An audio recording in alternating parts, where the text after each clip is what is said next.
मनीष कश्यप भैया ने उनको 1 लाख रुपए देने का वादा किया और उन्होंने दिया। 2500 किसी और से दिलाया, 2100 किसी और से दिलाया, 1100 किसी और से दिलाया।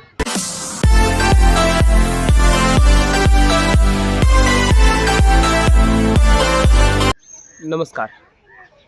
परसों आज के 10 दिन पहले लगभग आप लोगों ने खबर सुनी होगी कि अयोध्या में बिहार के एक लाल ने अपने हाथ को यहाँ से काट लिया था, यानी पूरे पंजे को काट दिया है। आप लोग समझ सकते हैं क्यों काटा है। क्योंकि जहाँ पर हम लोग कहते हैं कि हम भ्रष्टाचार से लड़ेंगे, वहीं पर जब कोई लड़ता है तब सरकार उसके विपक्ष में होती है, वहाँ पर पक्ष में नहीं होती है। कहती है कि तुम लोग जो है सरकारी काम में दखलंदाजी कर रहे हो। जब कोई सही से लड़ता है तब कोई अगर डिजिटल मीडिया वाला अगर किसी भी कॉलेज में अगर सच्चाई दिखाने जाता है तो उसको रोका जाता है कि तुम जाकर के वहाँ से पहले वो लेकर आओ आदेश। कोई कुछ करना चाहता है कि लो हम कुछ बदलाव करें तो उसके लिए तुरंत बोला जाता है कि आप लोगों ने सरकारी काम में दखलंदाजी किया है।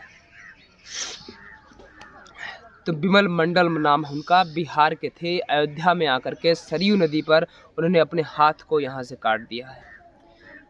और क्यों काटा है? केवल भ्रष्टाचार के खिलाफ लड़ते हुए। सन 2005 से जब उन्होंने वो लड़ रहे थे भ्रष्टाचार के खिलाफ, तभी से उन्होंने हर एक मामले की जांच करनी चाहिए निष्पक्ष रूप से। अपने गांव की जितने भी कार्य हुए हैं सबकी मांग करते चले आए और हर साल बीतता गया और 2022 लग गया, लगभग 17 साल बीत गए और अभी तक कोई जांच नहीं हुई। तो उन्होंने कहा कि अगर जांच नहीं होगा तो मैं 2 अक्टूबर के बाद अपने हाथ की बलिदान दे दूँगा, अपना हाथ काट दूँगा। और उन्होंने वैसा ही किया, अपने हाथ को काट दिया। और अब जब नेताओं की बात आती है, अब जब सरकारी अधिकारियों की बात आती है कि वहाँ पर पहुँचे, तो अभी भी उनके गांव में केवल नाम के लिए पहुँचे थे। तो केवल क्या जेसीबी लेकर के उनके रोड पे थोड़ा सा मिट्टी डाल दिया जाता है, मिट्टी की जगह कीचड़ डाला गया। जो मिट्टी तो इससे मिलती नहीं है, कीचड़ डाला गया कि ये सड़क कीचड़ से बनाई जाएगी। अब कीचड़ इसलिए डाला गया कि वो बने या ना बने, लेकिन हाँ उस पर कोई जा ना सके। कोई भी नेता जाना चाहे तो ना जा सके। नेता तो छोड़ दो, अगर कोई वहाँ पर डिजिटल मीडिया का या प्रिंट मीडिया का या फिर कोई इलेक्ट्रॉनिक मीडिया का आदमी अगर जाना चाहे तो अपने कार से, अपने बाइक से वहाँ पर जा नहीं पाएगा सही से। इसलिए डाला गया कि वहाँ पर जाएंगे तो उनके घर की हालत दिखाएंगे। और घर की हालत जैसा आप लोग देख रहे होंगे, ऐसा कुछ नहीं बना था। मिट्टी का घर बना था उनका।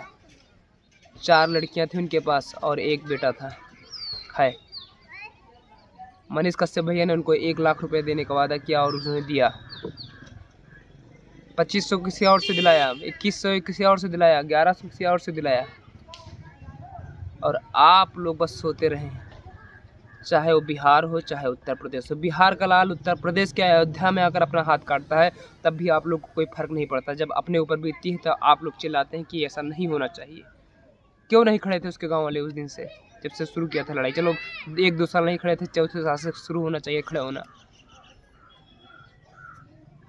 और आप लोग भी उत्तर प्रदेश के वासी समझ लीजिए कि आपके साथ भी ऐसा होगा और आप कुछ नहीं कर पाएंगे। अभी इस उत्तर प्रदेश के श्रावस्ती जिले में भिनगा में एक अध्यापक ने एक बच्चे को मार दिया था और उसकी मौत हो गई थी। भिनगा की बात मैं बता रहा हूँ।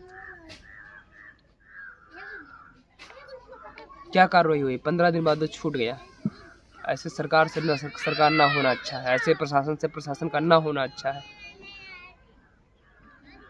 कहते हैं हम जनतंत्र रखे हैं। जनतंत्र के केवल नेताओं को चुनाव करने के लिए कि एक बार वोट दे दिया, काम खत्म, उसके बाद जनता की सुननी ही नहीं तुमको।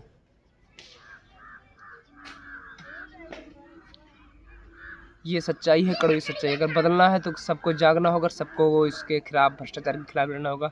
और कोई भी अधिकारी कभी भी पैसा मांगता है तो आप अगर सही काम करवा रहे हैं तो आप निष्पक्ष होकर बोलिए, निष्पक्ष होकर आवाज़ उठाइए। हम लोग भी आपकी आवाज़ उठाएंगे।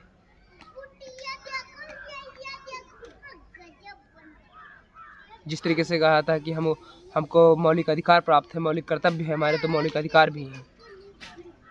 मौलिक कर्तव्य का अगर पालन आप लोग कर रहे हैं तो मौलिक अधिकारों का प्रयोग करना भी सीखें। अगर मौलिक अधिकार में कोई दखलंदाजी करता है तो उसके खिलाफ, एक आदमी को कोई पकड़ता है जन, तो उसके खिलाफ पूरे जिलेवासी को आंदोलन करना पड़ेगा, कि सरकार के खिलाफ करना पड़ेगा, प्रशासन के खिलाफ करना पड़ेगा।